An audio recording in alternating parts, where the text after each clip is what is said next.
ceremony. Al-Fatiha.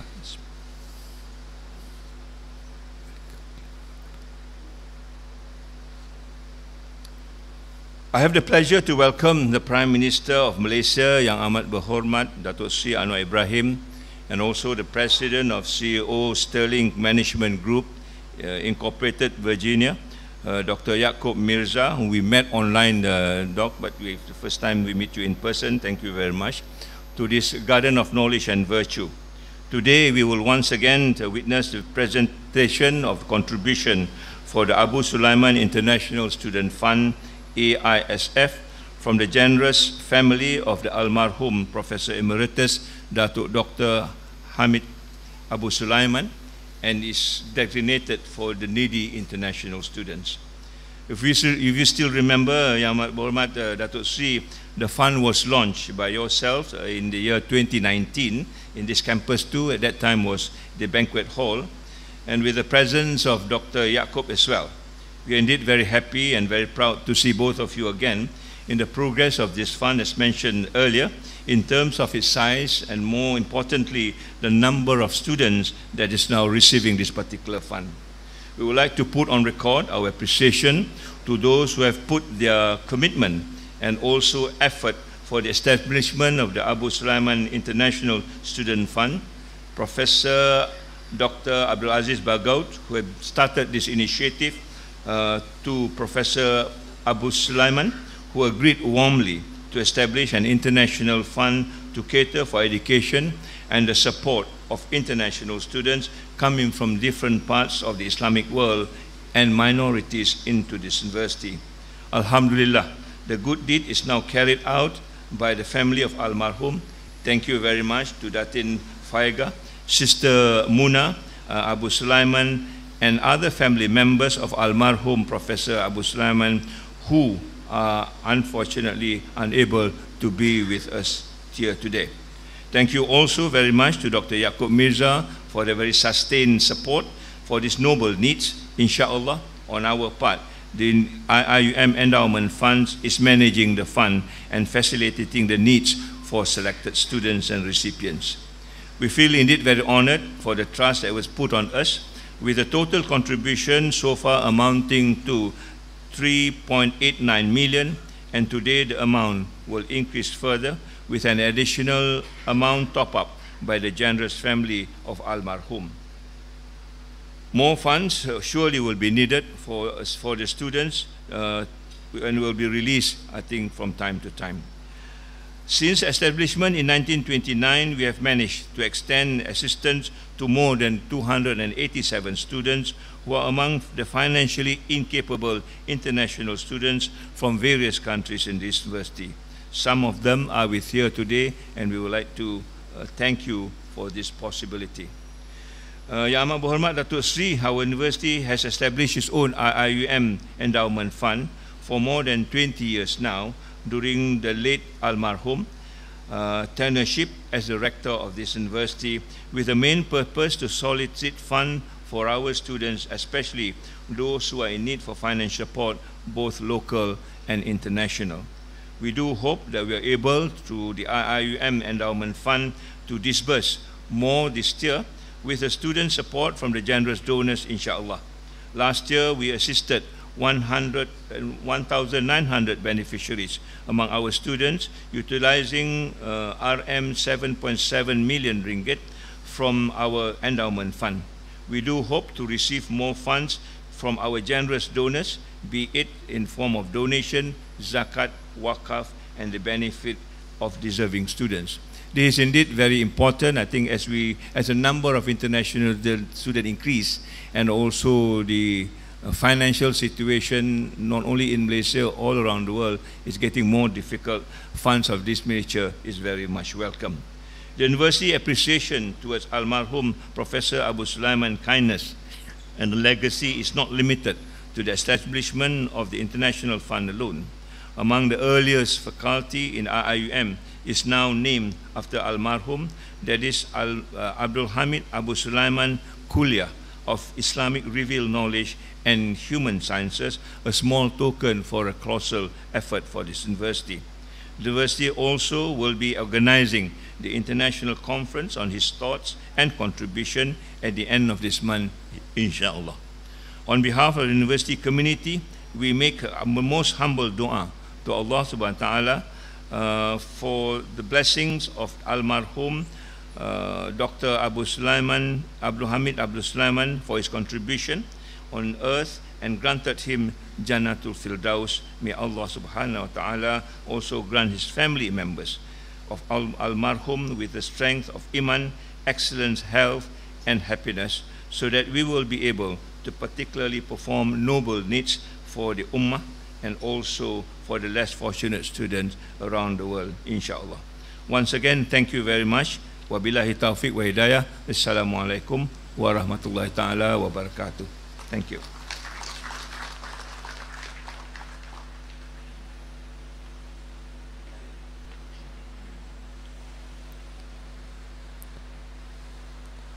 Thank you, Professor Emeritus Tan Sri Datuk Zulkifli Abdul Razak, for the speech.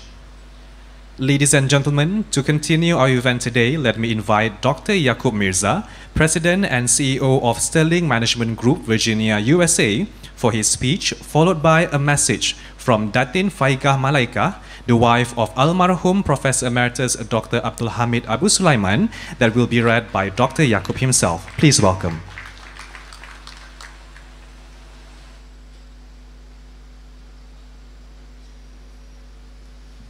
Assalamu alaikum. Yeah, thank you so much for this event. I'll start by recognizing Datuk Seri Anwar Ibrahim, Tan Sri Abdul Razak, Your Excellencies and Honorable IIUM, Board of Governors, Ambassadors and High Commissioners, Honorable guests, Deans, Directors, and students of IIUM, members of the media, ladies and gentlemen, Assalamu alaikum again. Really, it's an honor to be here. The warmth of your feelings and welcome makes me realize that it is quite easy for me to be up at 12 o'clock and be so energetic and talk to you. Alhamdulillah. Really, thank you so much for this opportunity. I really admire it, appreciate it, I'm honored. 4 years ago, I had the opportunity to come with Datuk Seri Anwar Ibrahim to launch this fund, and today I'm here again with my brother. The difference is he's Prime Minister now, and as far as I'm concerned, I'm just 4 years older. And I often say, if you get old, you get better, unless you are a banana. They go rot. Now, I know IIUM for a long time, about 40 years, or maybe less. Brother Abdul Hamid Abusulayman, a very dear friend of mine, a neighbor, a mentor. When he came here, I visited with him several times, including Dr. Jamal Barzanji, who was heading the Kuliya of Islamic Revealed Knowledges. So, many people don't know me because I choose to be one of those backseat drivers and try to do as much good as I can. Barzanji Institute at Shenandoah University, which I'm a board member, has a wonderful cooperation with IIUM. And many of your students, professors have visited the university, and the faculty of Shenandoah University has visited you here. And Wednesday when I left at night, we had a Board of Trustees meeting in the morning, and the president of the university told me that we are flexible. Any cooperation which IIUM needs, please tell us and we'll be happy to cooperate. I met late Dr. Abdul Hamid Abusulayman in 1970, and since then we have known each other, we fall in love with each other, and I really admire his scholarship, his love and affection for me. Sometimes I really wonder, what did I do to deserve that from him? He will be remembered, and the family is very committed to keep his legacy alive. He believed in good governance, strong institutions, which are foundation of free speech and creativity, leading to building a strong civilization. I recall Datuk Seri Anwar Ibrahim remarked at the starting of this endowment that I have never seen a remarkable and impeccable person like him who is so passionate and dedicated to IIUM. And I fully believe that that remains to be the case. It was announced how much money we have, but I have a better news. Instead of contributing $150,000 US, we actually transferred on Monday $300,000 US.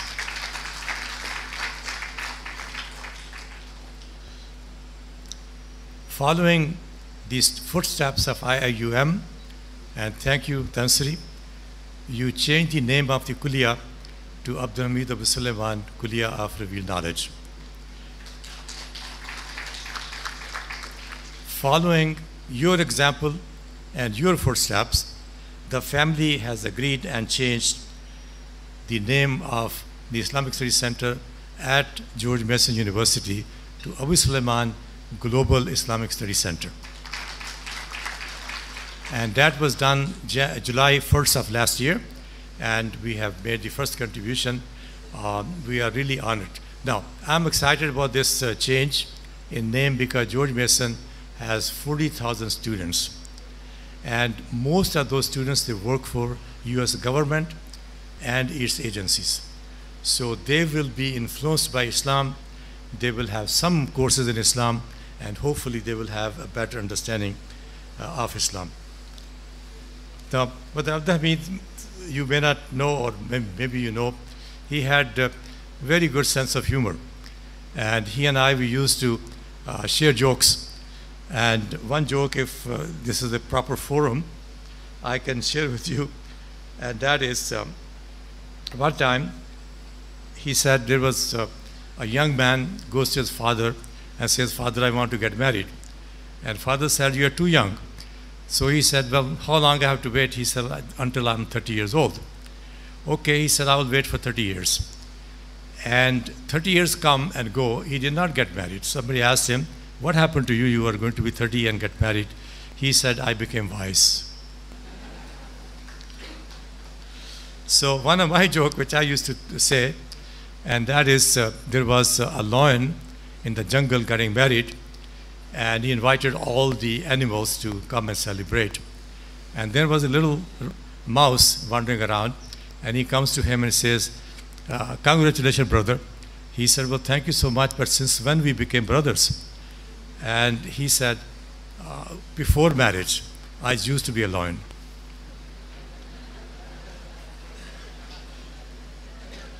So one of the very good quality of Abdul Hamid, which I always admire, he was one of those persons I will go to him when I'm in trouble, and I would ask him for advice. He will listen, analyze, ask questions, and then say, "This is my opinion, but Ya Sheikh, you know better."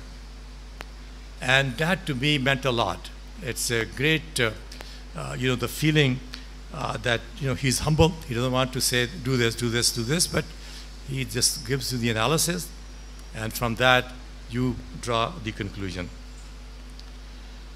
He was one of the rare person I know who devoted his life for the Ummah selflessly and not inspired for any position, and more so for minority gain. He never asked me how much money he has.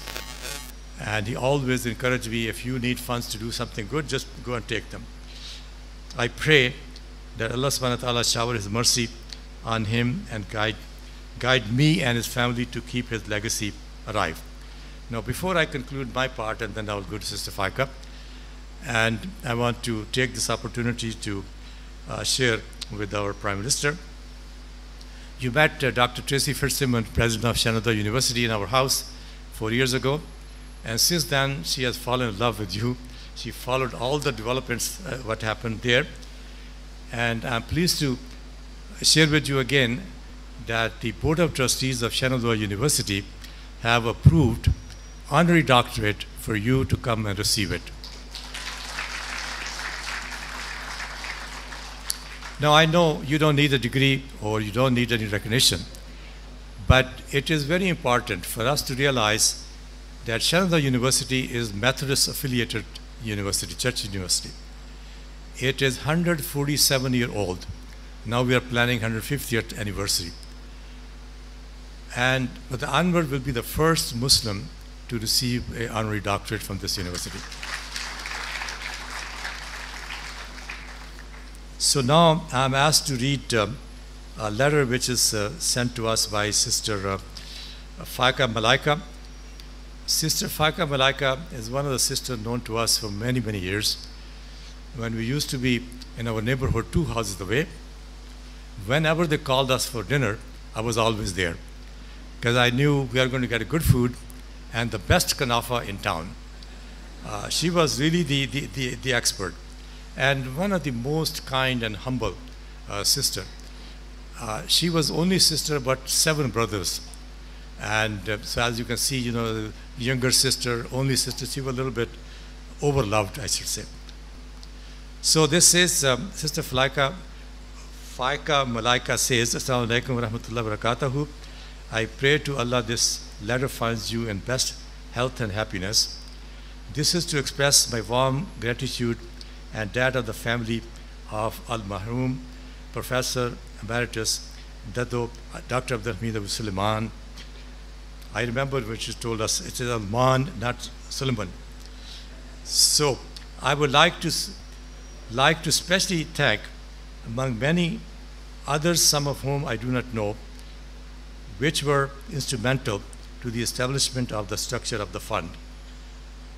Datuk Seri Anwar Ibrahim, Prime Minister of Malaysia, Shamsuddin Usman, President of IIUM, Emeritus Seri Abdul Razak, Rector IIUM, Professor Abdulaziz Bargot, thanks to you, Dean Estac IIUM, Abusulayman International Student Financial Assistance Fund Committee, and IIUM Endowment for the fund. And by the way, let me just say, I am so excited about this fund. Throughout my life, I have managed endowments and created value for different organizations, for different purposes. And alhamdulillah, for the last many, many years, we don't beg any money anymore. Since 1995, we are self-supporting, and all our activities are funded from the endowment. I realize begging money is not easy. It takes a lot of time, and you are at the mercy of the donors, and they attach lots of strings to it. You have to do this, you have to do that. So alhamdulillah, I was telling Sister Naima and the board of governors of this university, we need to have a sustained endowment campaign, build the endowment to the extent that most of your expenses here are covered from the endowment. It's a beautiful thing to do, and it's very encompassing. So alhamdulillah, our center CSCW, which Brother Anwar Ibrahim is the chairman, we are self-funding it, and we don't raise any money for that activity. And we published a book on Brother Abusulayman, which was again done by the center, and Brother Anwar Ibrahim wrote the introduction to it. So, Sister Faika, back to Sister Faika. Among the believers are men who have truly fulfilled what they have covenanted with God. Thus of them are those who have fulfilled their solemn vow of faith and their very lives.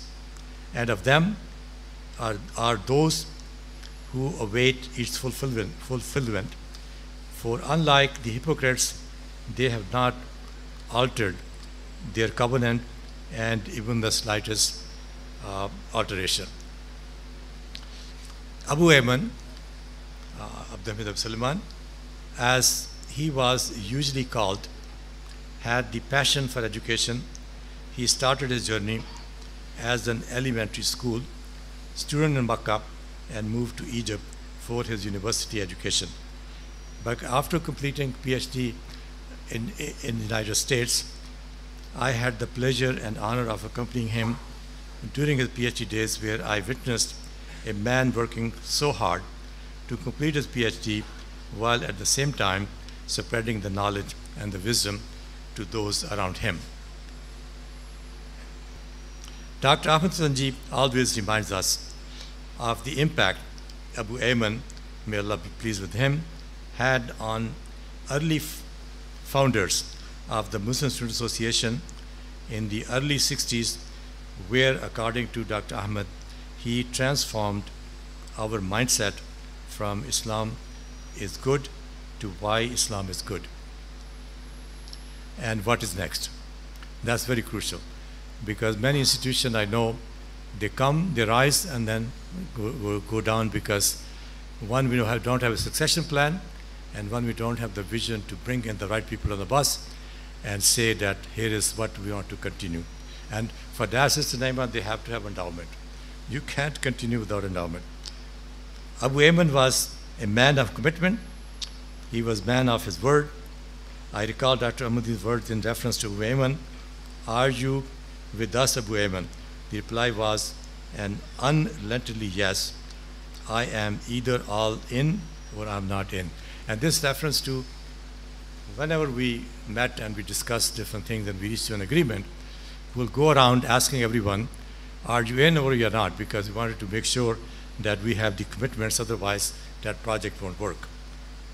The next stage in Abusulayman's life was the journey of giving back, where he joined Riyadh University, later named as King Saud University, chaired the development of political science, and was a founding member of the World Assembly Muslim Youth, a journey of giving indeed. And that's where I met him the first time, while he was the Secretary General of the AWANI. The next milestone in Abusulayman's life was the establishment of International Institute of Islamic Thought in the early 80s, where he dedicated his life to Islamization of knowledge, which was later termed integration of knowledge. He then moved in the 80s to IIUM as practical application lab of Islamization of knowledge, at the request and the invitation of Datuk Seri Anwar Ibrahim, and make it a #1 Islamic university in the world. We are delighted to see the spark in his eyes with development and achievement of the university.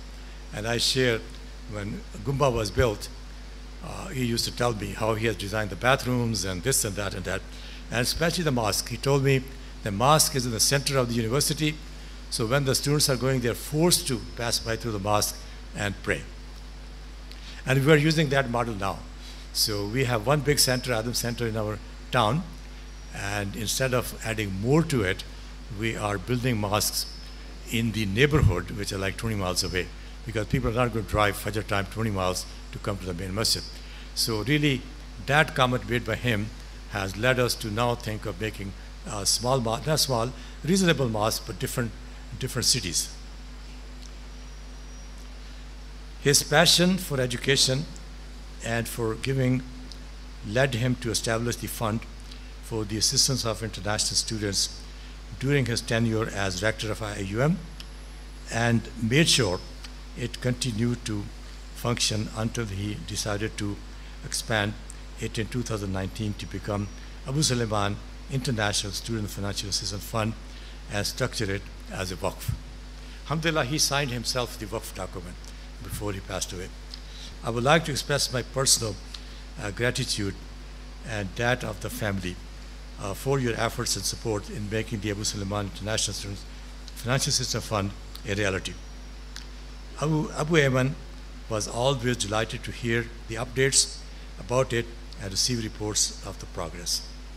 I pray to Allah subhanahu wa ta'ala to accept Abusulayman in Jannat al-Firdaus and unite us all there with once a loved and ones who loved us. May Allah bless you, Sister Faika Malaika. Thank you so much. Now, I have a proposal. If you all pray that our investment do well, then we'll try to contribute even in the future. So do we have a deal? Thank you so much. Masla.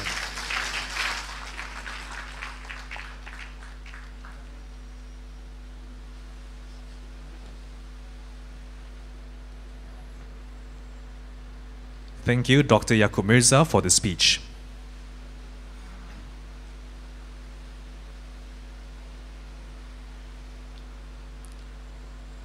Ladies and gentlemen, let us now enjoy a video presentation on the Abusulayman International Student Fund, AISF, that is prepared by our committee member.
Assalamualaikum warahmatullahi wabarakatuh.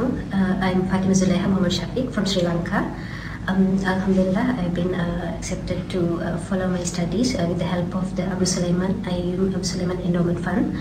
So I'd like to extend my gratitude, my thankfulness to the members of the Abusulayman Endowment Fund. My name is Tahiru Abdul Wahab Aflabi, Master Student Usubuddin and Comparative Religious Studies. I want to use this medium to acknowledge the Assistant Reader to Mr. Abusulayman. Jazakumullahu khairan.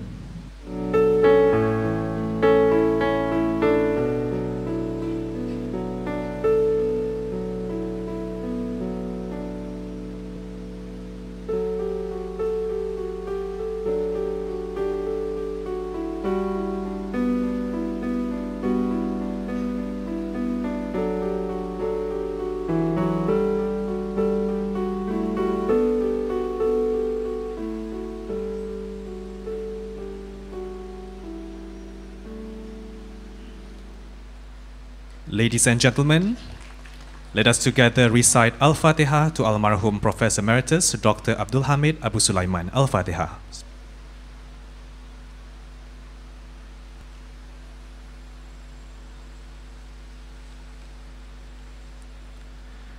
Members of the floor, it is now a great honor for me to invite Yang Amat Berhormat Datuk Seri Anwar Ibrahim, Prime Minister of Malaysia, for his speech.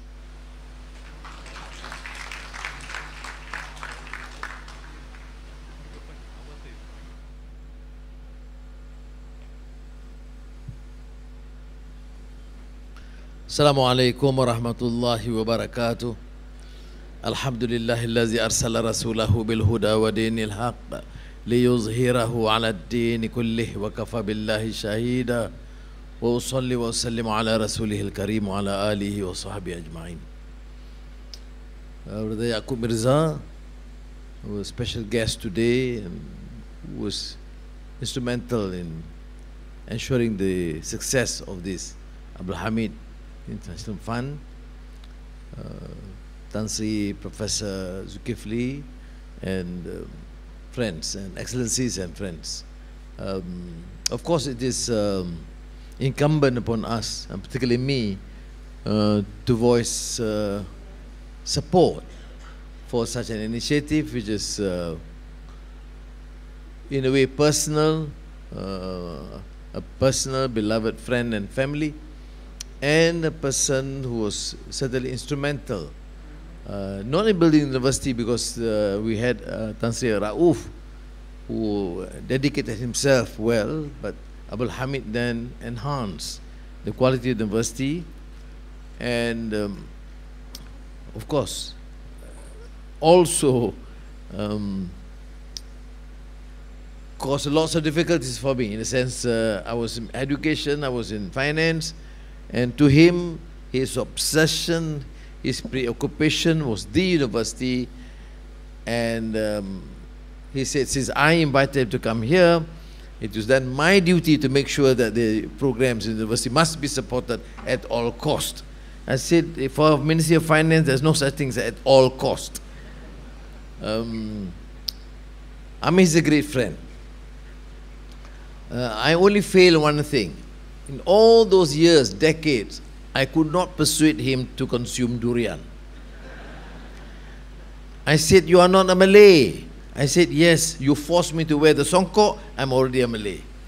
And then I said to him, if there's only one fruit to be discovered in Jannah, it is durian. He said, I will negotiate with the Malaika, I'll opt for other fruits. So until the end, he did not. Not only that, every time he visits the house, there's durian in the kitchen, he will only raise objections. So we have to remove the durian to put it outside the kitchen.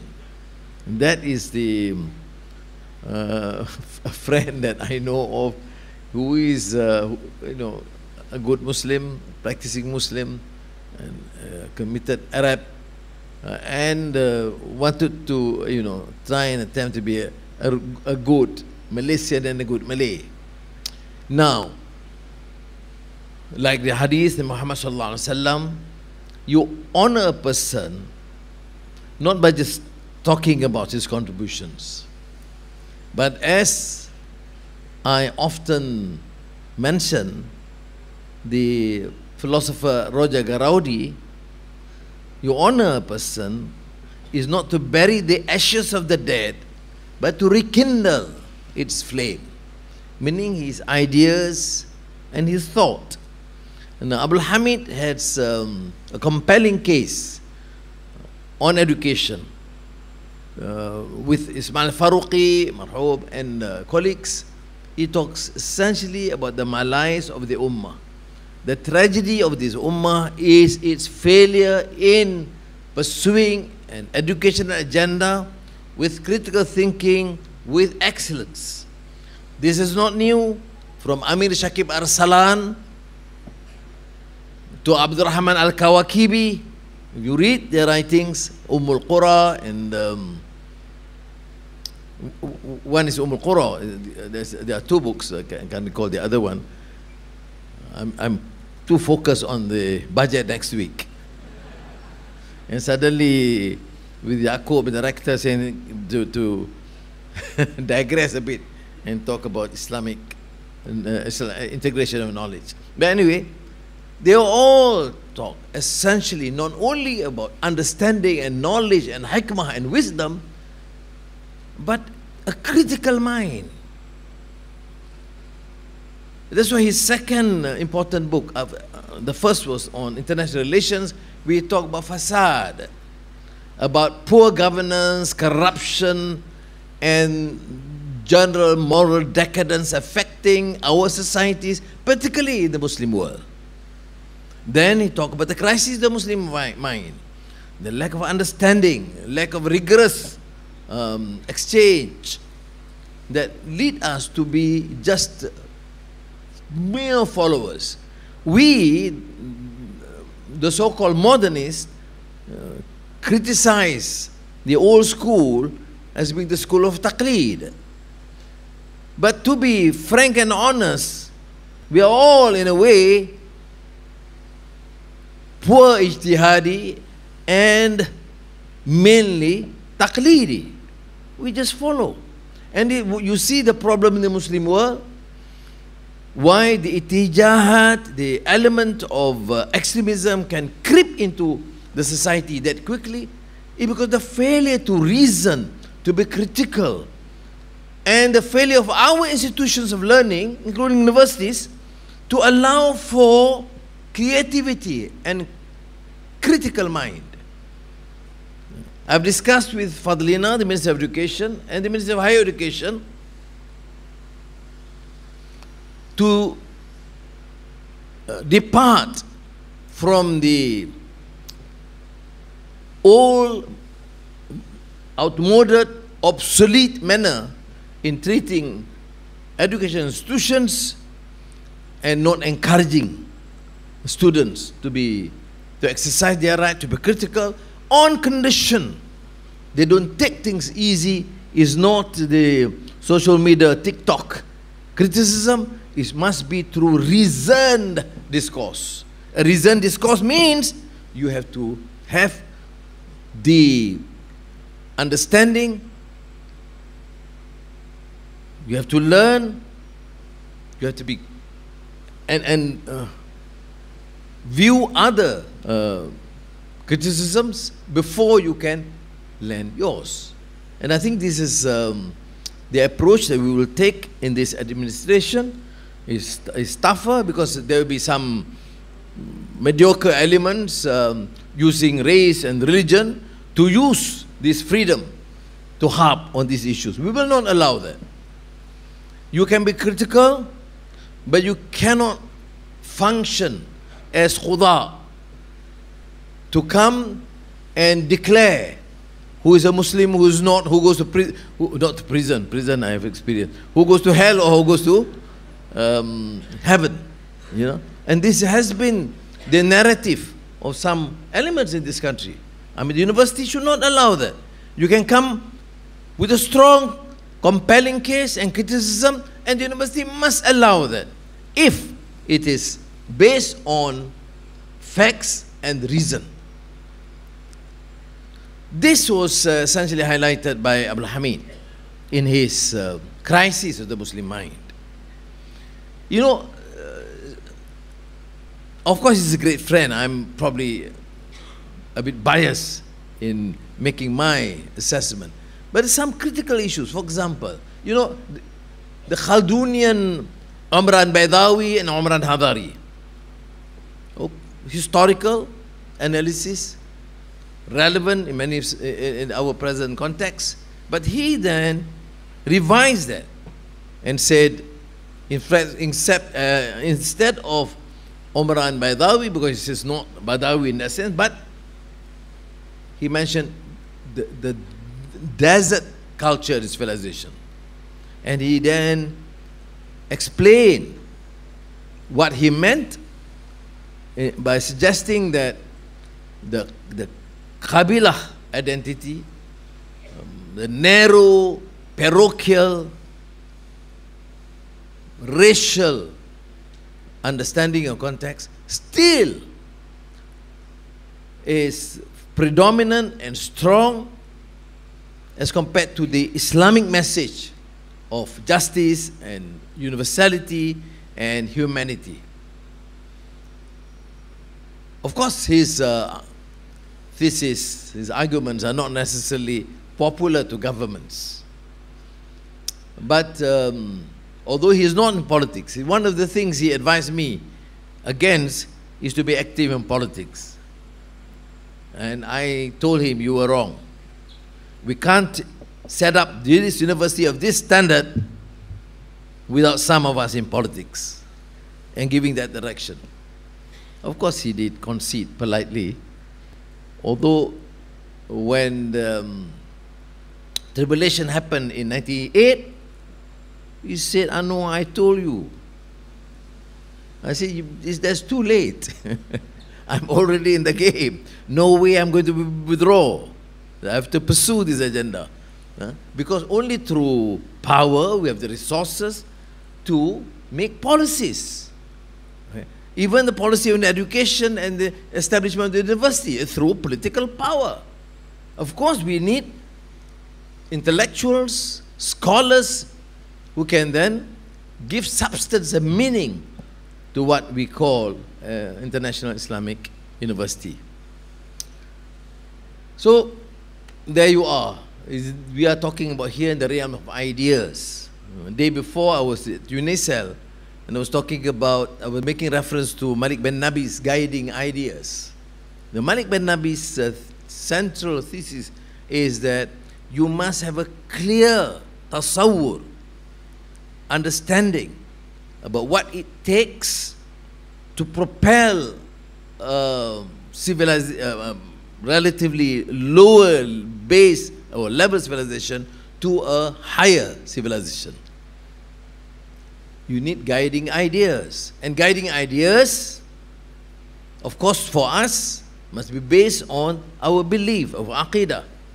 But a very strong correlation with values and ethics.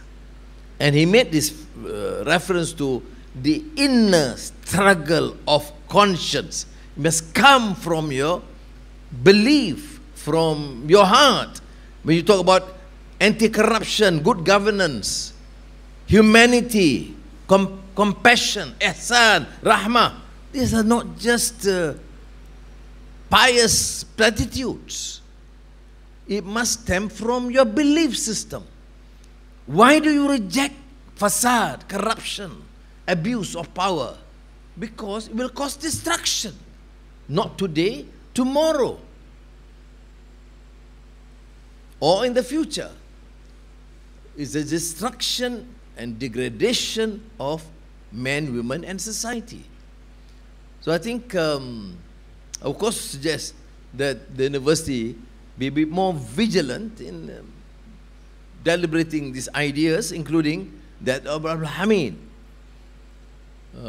Certainly not sole scholar that we should analyze or discuss. I made reference now to his reference to Ibn Khaldun. It's also quite central in this understanding of Madani that I now espouse strongly, because it is, you know, modern society, modern governments only talk about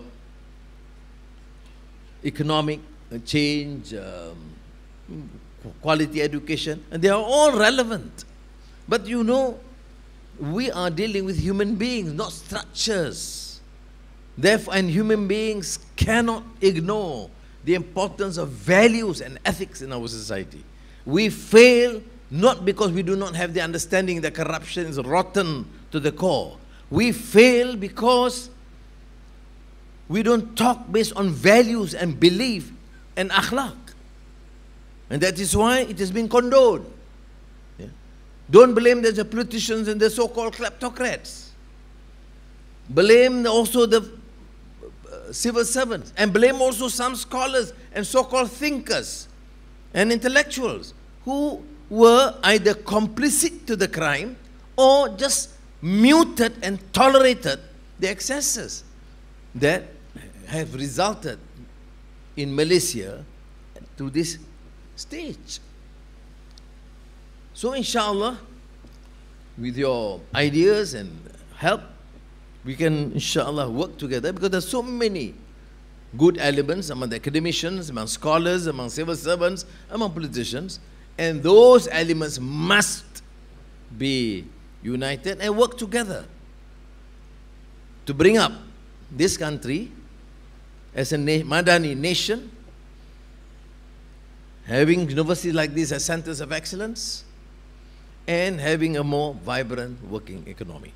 So thank you, Yaakob, and the students especially who have who benefit from this initiative of the family, Faeka, Mona, Aiman, the children, and of course this impeccable young man, Yaakob Mirza. I told Tan Sri Zulkifli, if you go closer to him and talking about allocation and budget, you wouldn't like him, because he's a typical accountant. So stingy, my God. But I, have these exchanges and working relations with so many institutions and Islamic institutions. His role is phenomenal. Not many can challenge his credibility. He can make, for example, the TPIT so independent because of the endowment and what he did in the investments. He can create a poultry farm and company production from a small entity to the second largest chicken farm in the United States. Of course, I always tell him, Jacob, not too excited, it's still a very low second. But still, you're talking about millions. Why can't you come invest here and produce chicken and eggs? we are grappling with that problem. How do you assess the success of Prime Minister? From ayam and telur ayam.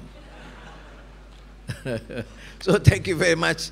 I have to be back to the Treasury now for preparing the Treasury, and at 4:30 I'm inviting all the Hindu leaders because I didn't attend the Thaipusam, so I would just want to express my appreciation to them at the official residence of the Prime Minister. So terima kasih banyak. Wassalamualaikum warahmatullahi wabarakatuh. Thank you, Yang Amat Berhormat Datuk Seri Anwar Ibrahim, for the inspirational speech. We would like Yang Amat Berhormat Datuk Seri to remain on stage for the next event. Ladies and gentlemen, we will now proceed with the mock check presentation ceremony. With that, let me invite Professor Emeritus Tan Sri Datuk Zulkifli Abdul Razak, Rector of IIUM, Dr. Yaakob Mirza, President and CEO of Sterling Management Group, Virginia, USA, Professor Datuk Dr. Husaini Omar, Director General of Higher Education, Ministry of Higher Education, and Madam Naimah Ahmad Radzi, Executive Director of Finance Division, IIUM, to the stage.